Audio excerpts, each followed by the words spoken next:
going to start with a poem. It's a poem called Wild Geese by a woman named Mary Oliver. And when I read poems publicly, usually I'll just repeat the phrases a few times, even though you'll have them on the screen. And then I'll read it a second time all the way through, just straight through. But this is a poem called Wild Geese by Mary Oliver. You do not have to be good. You do not have to be good. You do not have to walk on your knees for 100 miles through the desert repenting. You do not have to walk on your knees for 100 miles through the desert repenting. You only have to let the soft animal of your body love what it loves. Love what it loves. Tell me about despair. Tell me about despair, yours, and I will tell you mine.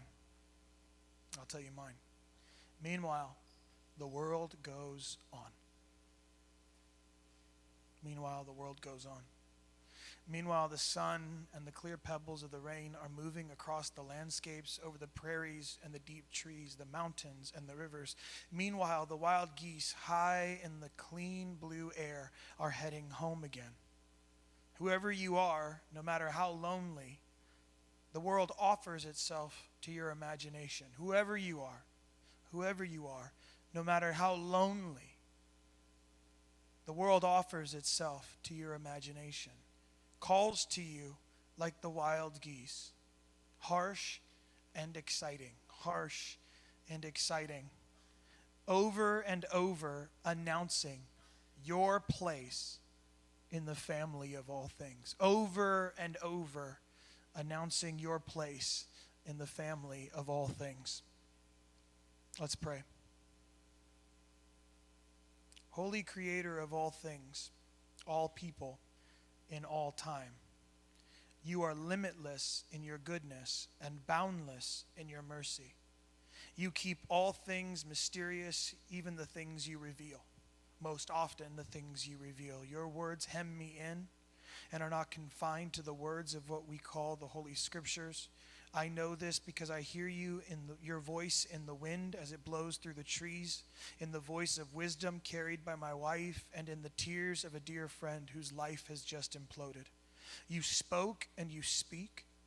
You created and you create. You resurrected and you're resurrecting. Your work always begins with death, and death always begins and begets life. I do not know you. I do not even want to know you.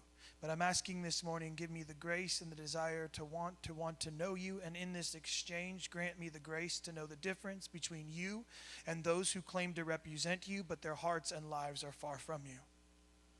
Awaken us today to your presence in all things and in all people. We yield ourselves to you and your ways, which are far beyond our own. Amen. The power of the story of Jesus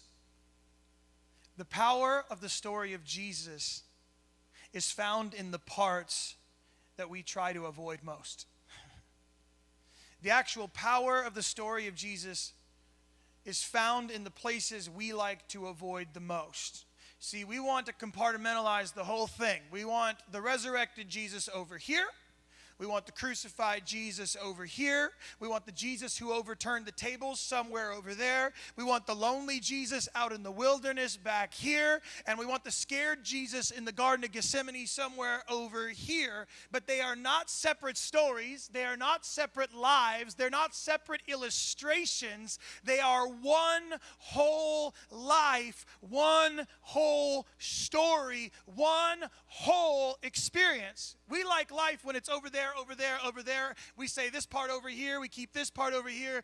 But my wife told me to preach this morning, which I'm going to because I'm a really good husband, that death and life are in the same hand.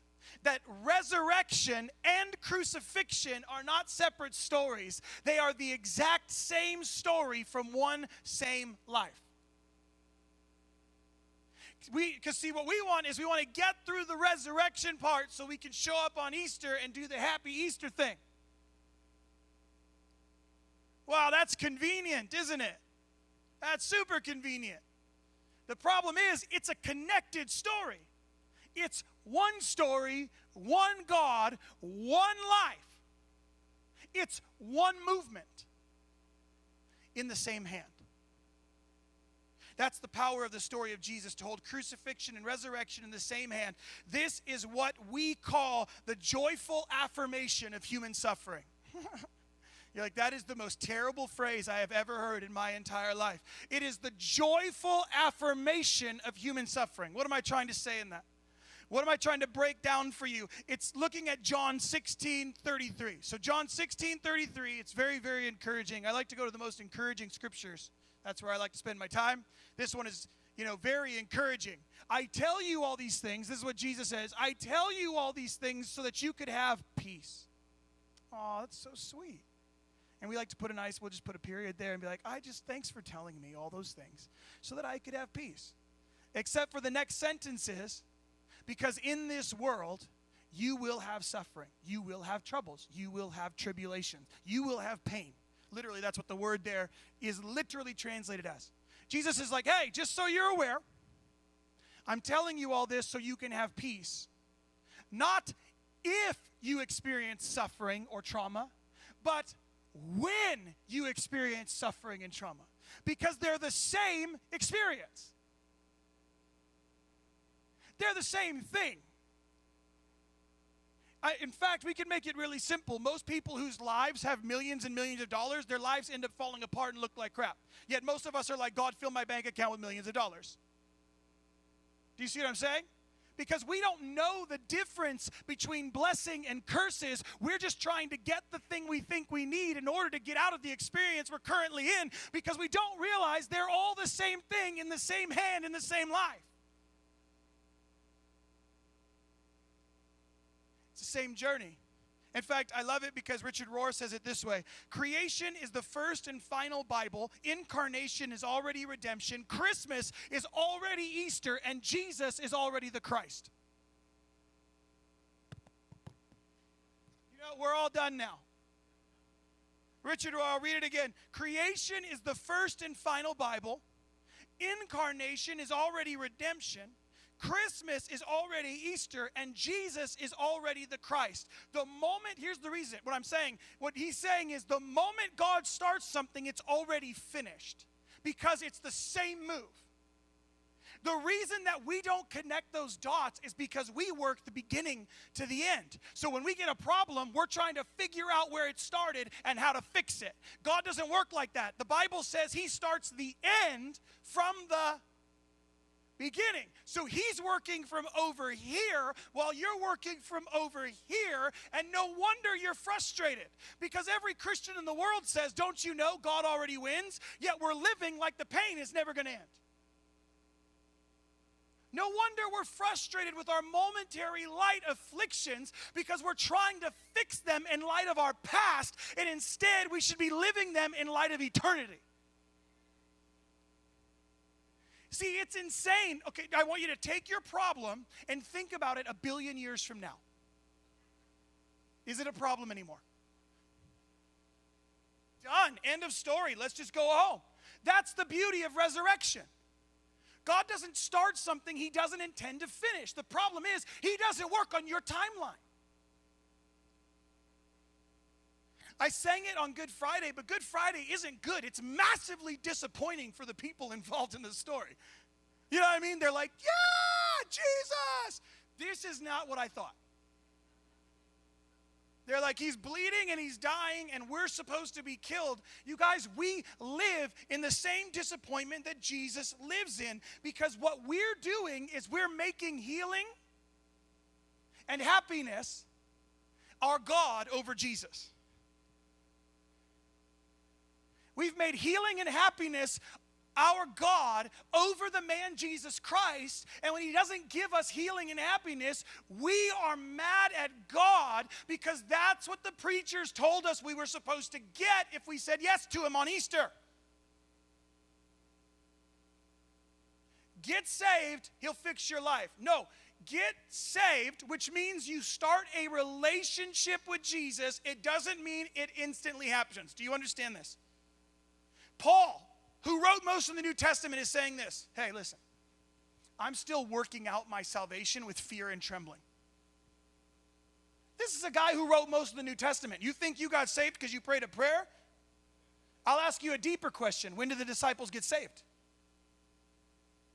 I've asked it here before. Loads of people are like, oh, when they started following Jesus. I'm like, oh, so they got saved before the death and resurrection of Jesus Christ. And people are like, I'm confused. And I'm like, yeah, the point is, we're trying to make something a moment that takes an eternity to figure out. Because we want to fix the problems, get to the solution, and then move forward. God is way out here going, listen, if you pray a prayer and your life looks like crap, I don't care if you prayed the prayer. I'm not interested in somebody else giving me lip service. How many of you want to be married to someone who gives you lip service but never shows up? That sounds like a blast, doesn't it? I tell people praying a prayer and thinking you're saved is like showing up to your wedding but never showing up to your marriage. It's never going to work out. Anybody can put on a tux and walk down an aisle. Anyone can do that. We can do that this morning. Some of you are going to want to say yes to a journey with Jesus that begins today. That's awesome. But are you going to show up for the marriage in 20 years, or are you just looking for the hype to fix everything? In fact, how many of you said yes to Jesus and your life fell apart? You're like, whoa, that didn't work out. He's like, oh, I'm sorry, I forgot to tell you. Anything that doesn't look like me in the middle of your life, I kill. Delightful. That's P.S. That's why salvation is such a miracle, because nobody would say yes to it unless they actually encountered God. That's the miracle of salvation. Anybody who, if I said to you, hey, listen, I want to give you $1 million, and you're like, absolutely, I'll take it. Well, who's going to say no to that? Hey, eternity with God forever in bliss. Oh yeah, sure, I'll sign up for that.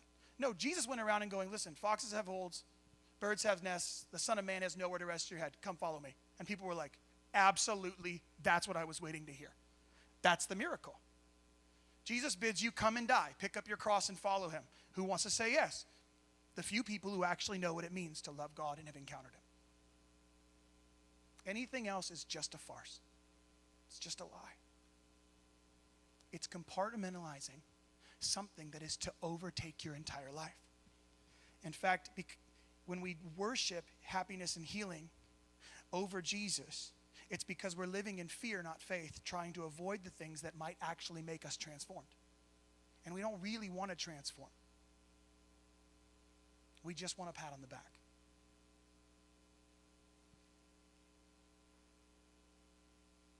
That's why people trusted Jesus. He didn't try to whisk away their pain or avoid it or theologically justify the need for it or even use it as manipulation for financial gain. He sat in it with people. He entered into it in an eternal act of solidarity, declaring, I am with you. God becoming flesh was an eternal act of solidarity. It was a sit-in from heaven. You get what I'm saying? It was an act of justice more than it was an act of mercy, if you want my opinion. God sits in and goes, hey, this has gone on long enough. I'm not moving. And they go, we're going to kill you. He goes, then fine, do it.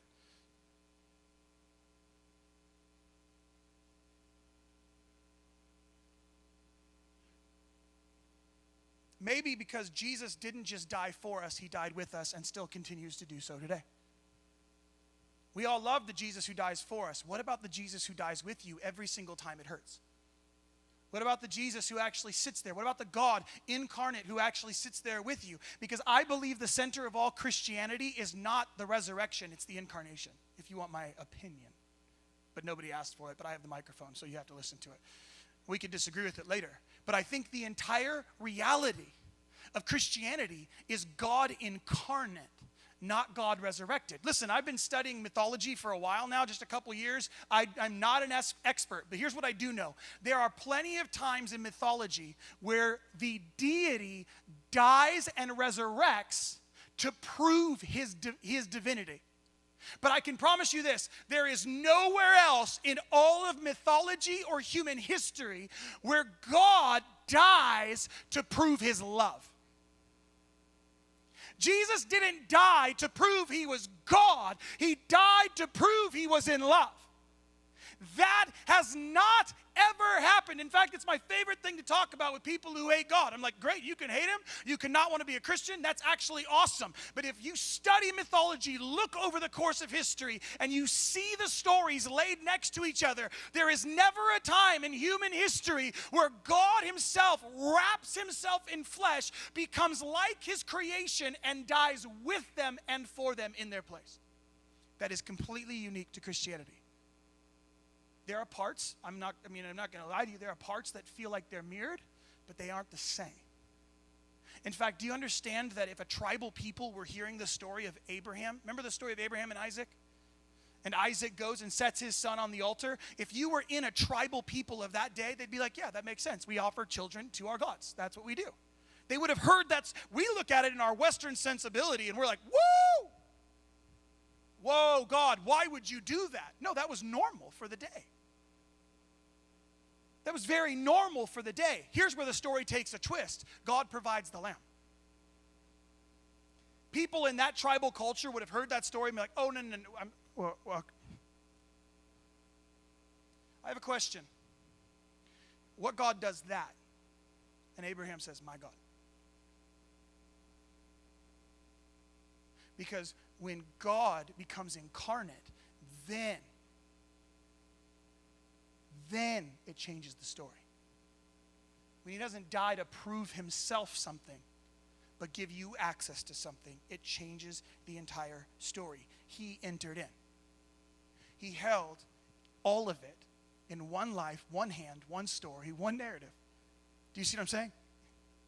You're not supposed to avoid the parts of your story that are hard. They're your story. They're beautiful. In fact, what most people want is for you to enter into their story, just like Jesus entered into ours. Does that make sense? Jesus entered the story, and therefore he has authority to speak because he entered the story. Most of us are like, let me give you my opinion. I don't need the rest of the story. I have a prophetic word. No, you have an opinion. You probably should shut your mouth. Because if you don't enter the story, you don't have authority to speak. It's why God entered our story, so he had authority to speak. I don't just need his words, I have to have his presence. I don't just want my wife's words, I have to have her presence. I don't want just my friends' empty words. I have to have their presence. I want to be in it with them, and I want them to be in it with me. And this is the beauty of the story of Jesus. He doesn't resurrect separate from humanity. He resurrects in the midst of humanity. The story of Jesus through this lens destroys the lies of individualism and upends our theological conversations about politics, borders, gender, race, social class, and beyond. These conversations, in light of what we might call today the true gospel or good news, doesn't divide us, it unites us. It unites us in our common humanity, our common reality, and our actual everyday experience where God is present every single moment. Remember, God so loved the world, not God so loved Christians. That all people are his creation. All backgrounds are his creation. All things are his creation. Muslims are his children. Do you understand this? They were created in his image, not just Christians. We're like, oh, no, you got to understand, he loves me. No. That's called moral superiority when you think you have the ability to speak simply because you know Jesus. That makes you ignorant. It doesn't make you right. In fact, can I just, as a friend, someone who loves you, we sound crazy on the internet. Can we just agree that we're starting to sound crazy? We're starting to sound, we look stupid. If you want me to be just really blunt, we look dumb. Because nothing that's coming out says we love you. It says we know. We're right. I'm sorry, being a Christian does not make you right.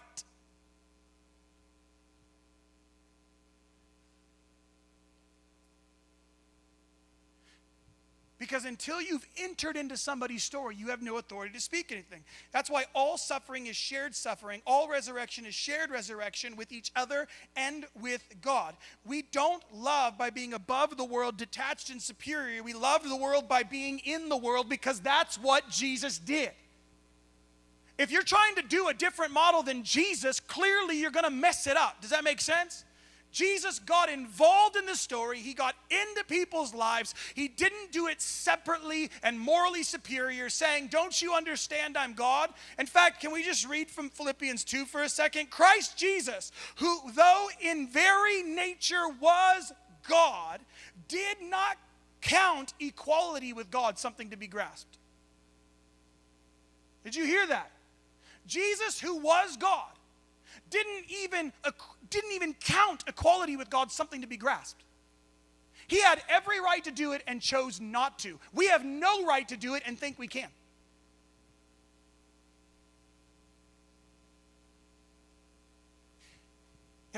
How many of you have kids? Have you ever heard your kids repeat something you say, but they have no context and zero experience? That's what we sound like to the world. We're like, oh yeah, well, blah, blah, blah, blah, blah.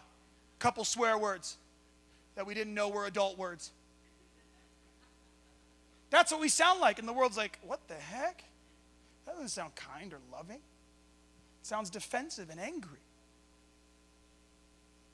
Where's the empathy? Where's the mercy? Well, no, they need to know. Okay, whose job is that? Yours or God's? Your job is to display.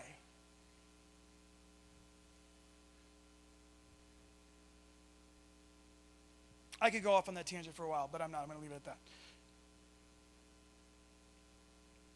When I recognize this, I can endure disappointment, rejection, all of it, because I have what everyone on this Easter Sunday is looking for. I am not alone. Somebody chooses me. Somebody chooses me. I am not alone. It's why we're going to sacrifice for our families. Why? Because it's right or it makes sense? No, because that is what we do. I'm going to choose to serve. That's the rest of the verse in Philippians, right? Isn't that the rest of the verse? He took on, not only did he deny himself the ability to take on his godhood in the flesh, he actually took on the form of a servant, submitted himself to death, but not just death, a graphic, embarrassing, horrifying death, which he didn't have to do. And what are we trying to do? Avoid death at all costs. No wonder none of us experience resurrection in our lives. We avoid death like the plague. Any area of our life where there might be death, we're like, oh, nope, not choosing it. And he's like, well, I want to give you resurrection. Nope. We miss out on resurrection moments because we won't choose to die.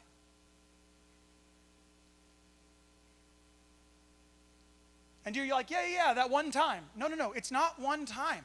I was singing it earlier. All of creation points to a God who is still resurrecting. Does that make sense? Our nose is so stuck in the Bible that we won't even look outside anymore and still see him. We're trying to be so theologically accurate that we won't open our eyes and see a night sky or go sit on the beach that's literally 15 minutes from here. We won't go sit on the beach because we got to know the Word. We got to have this. The Word is out there as much as it's in here. P.S. None of you are going to get to heaven and be theologically correct, just in case you're wondering. None of you are going to be theologically accurate. Nobody's getting to heaven and going, this is exactly what I thought would happen. No one. You can study the Bible for the rest of your life and you're not going to walk into heaven and go, oh, I get it now. I'm sorry, but if you do your work with church history, you're going to find we did a lot of damage trying to defend our version of truth instead of letting people come to their own conclusions because God is really that good.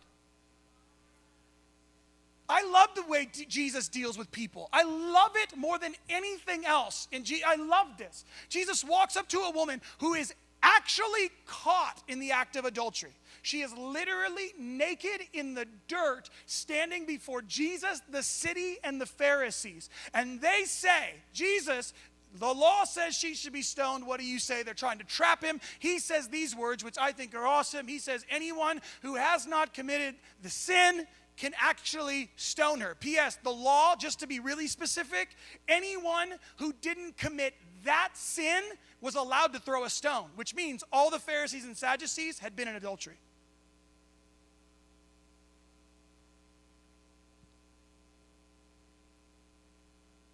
They all walk away. Jesus says, hey, who's here to accuse you? Who's here? This is like Jesus' big message to sinners, like really, like huge. Like, got to really make sure you get this moment right, you know? She's clearly a sinner. No one's here to accuse me. Oh, then neither do I. Let's just not do this again. All right, later. There's no invitation. There's no prayer. There's no follow-up. There's not go to the temple and get cleansed. There's no invitation to baptism. There's no invitation to even follow him. She literally is left there in the dirt. Now, we can go on a bunch of extra biblical tangents and go, well, this is what we think. We think it's this one. That's great. I'm not talking about that. I'm talking about the fact that the way that Jesus deals with broken people, because he sees death and life in the same hand, goes, this woman is as much redeemed as any of the Pharisees and is as much redeemed as any of my disciples. This woman deserves dignity, and we're not giving people dignity, we're giving them demands. And then calling it God. How horrible is that to the world? If you don't do it this way, it's not like Jesus. As if we know. What they need is dignity. What we need, all of us need, is dignity over our own story. Because here's what's so beautiful about life, is that our common human experience reveals our common divine nature. Did you hear that? The fact that I can come to you, this entire group, this entire room, and go, listen, I know what it's like to be rejected, to be disappointed, to be scared, to go without, to feel unloved, to feel loved, to laugh so hard that my cheeks hurt, to feel like somebody saw me when they didn't need to see me, to get a pat on the back when I probably didn't deserve it, and 1,000 experiences in between. If I laid those out, everyone in this room can go, I've had that. Maybe not all of them, but there's enough shared here to go, we must have a common root system. Because our common human experience reveals our common divine nature. We are all from the same tribe. All humanity, not Christians, not some. All of us together are not alone. Philippians 3, I love this. It says, we are being transformed by the power, that is same power that is transforming all creation. Which means, again, let's go back. It's all one movement. It's all one story.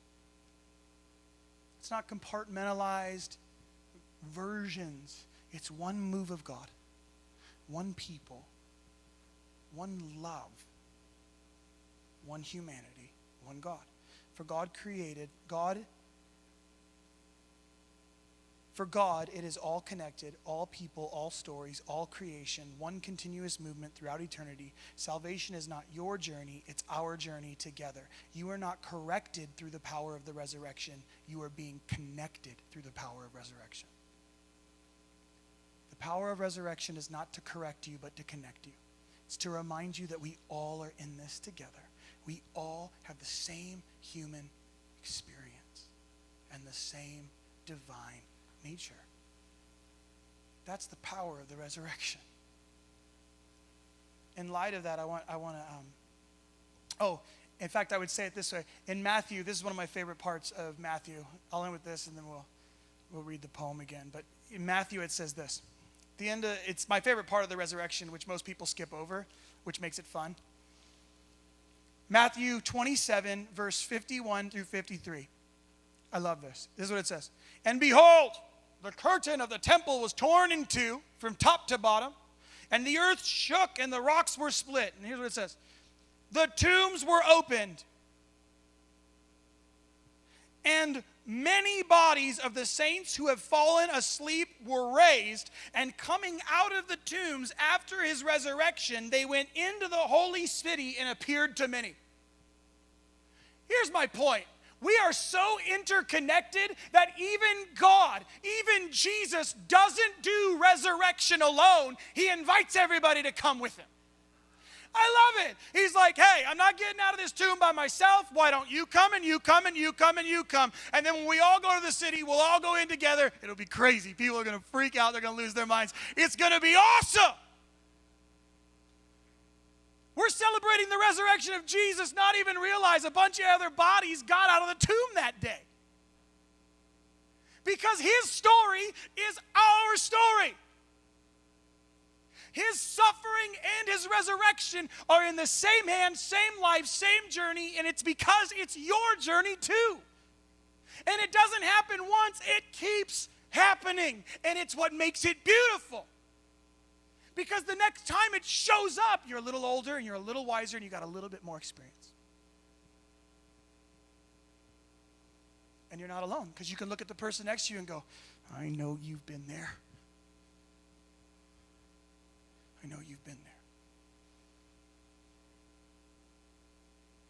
Let's look at that poem one more time. And then I'm going to bless you guys. You do not have to be good. You do not have to walk on your knees for 100 miles through the desert repenting. You do not have to be good. You do not have to walk on your knees for 100 miles through the desert repenting. You only have to let the soft animal of your body love what it loves. Most of us, we hear that line and it is a massive trigger. We're triggered by that line. We're like, no, it's the flesh and the flesh is bad. No, that's wrong. The flesh refers to something not your body. In fact, we end up writing off anything that our body feels. We end up writing it off as bad. It must be bad because it's from my body. My body wants this. It must be terrible. Anybody who does health, let's just put it in eating. Anybody who is telling you about healthy eating says not everything is bad. Just do it in what? Moderate. Because your body knows what it needs. But we're so used to telling our body it's bad. It's like we literally, this is what we look like. We have a broken leg, and we don't just ignore that we have a broken leg. We tell people that our leg sucks. And people are going like, well, I think it's broken. And you're like, no, it sucks. I see what you're saying contextually, though. Circumstantially, that makes sense. But contextually, I think I can see the bone. Like, you probably should go to the doctor. And we're like, no, no, it sucks. My leg sucks. No, it's just broken. Do you see the difference? Admitting that your leg is broken doesn't mean that God isn't on his throne anymore. Admitting that you've had hurt and trauma in your story or in your body does not remove Jesus Christ from his throne. In fact, it takes great courage and great vulnerability to look at your life through the lens of your experience and recognize where you're still hurting and trust your body when it tells you, I'm hurting, or I'm longing, or I'm needing, or I'm desiring.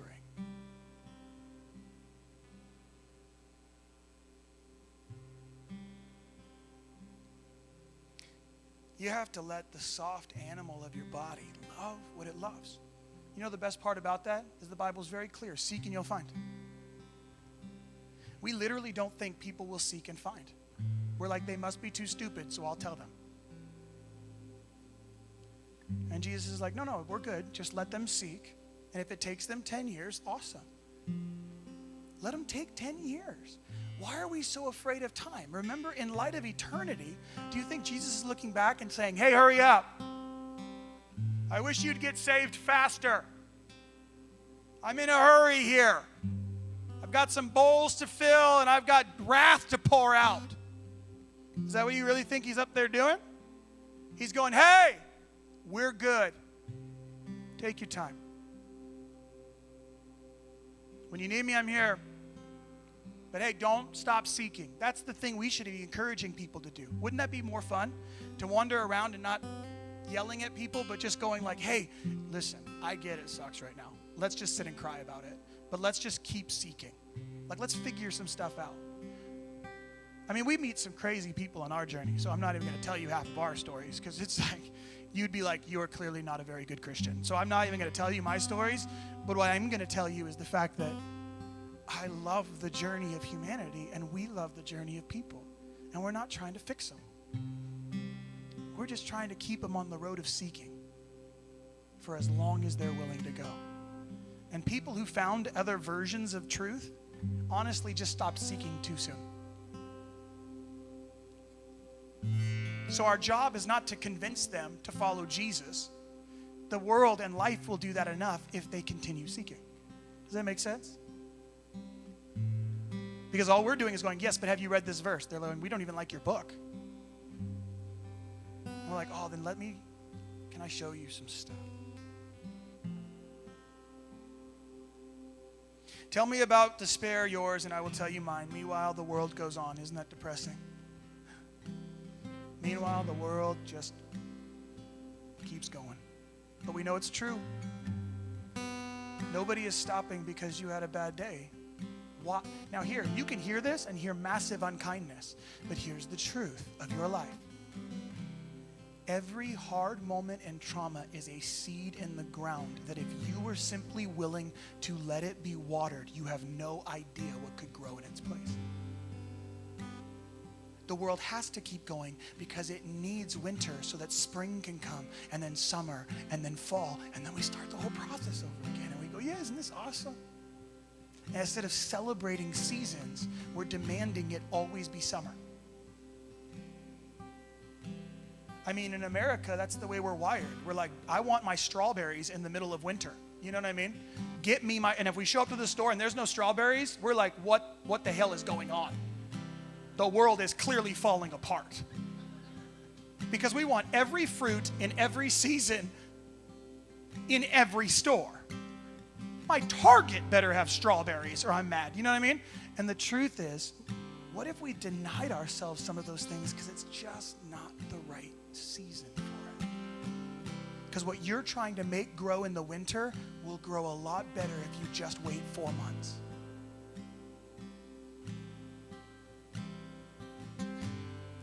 Meanwhile, the world goes on. Meanwhile, the sun and the clear pebbles of the rain are moving across the landscapes, over the prairies and the deep trees, the mountains and the rivers. Meanwhile, the wild geese, high in the clean blue air, are heading home again. Heading home again. Wherever you are, no matter how lonely the world offers itself to your imagination, calls to you like the wild geese, harsh and exciting. I probably sound a little bit like a wild goose this morning. A little harsh, but it could be a little exciting.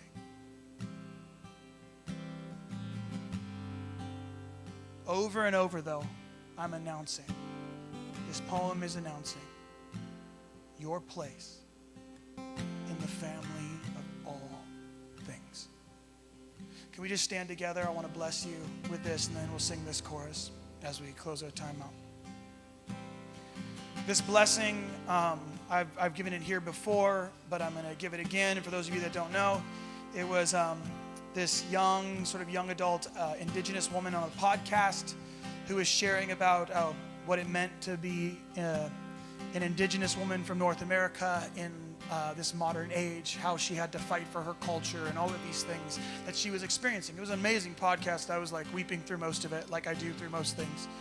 But at the end, he asked her, he said, the interviewer said, hey, will you just bless the listeners with some sort of blessing as we go out? And this is what she said, and I have made it mine. I'm like, I'm stealing this, and it is all I want to say over everybody I meet. And it's this. I'm going to read it 2 times through. First time, I'm going to repeat it a couple times, and then the second time, we're just going to read it through so you can receive. But here's what it says. You are the evidence of the strength of your ancestors. Can you hear that? You are the evidence of the strength of your ancestors. There are many things within your lineage that attempted to obliterate all forms of goodness. There are many things in your lineage that tried to make sure you couldn't be in this room. There was sickness, disease, death, traumas, brokenness, abandonment, rejection that tried to get you to not even be here, to not even be in this space. Do you understand the kind of things that had to happen that we would call miracles just for you to be alive? For your 2 parents to actually meet, to actually be together in a way that would produce you as a child? My God! We're talking hundreds of years of things that had to happen biologically, sociologically, just for you to be here in this room, to be alive and taking in breath. There are many things in your lineage that attempted to obliterate all forms of goodness. But you are the living proof that it did not work. So just receive. I'm going to read it through from the top. Just receive. I'm going to bless you with this as you go out. You are the evidence of the strength of your ancestors. There are many things within your lineage that attempted to obliterate all forms of goodness, but you are the living proof that it did not work. Amen.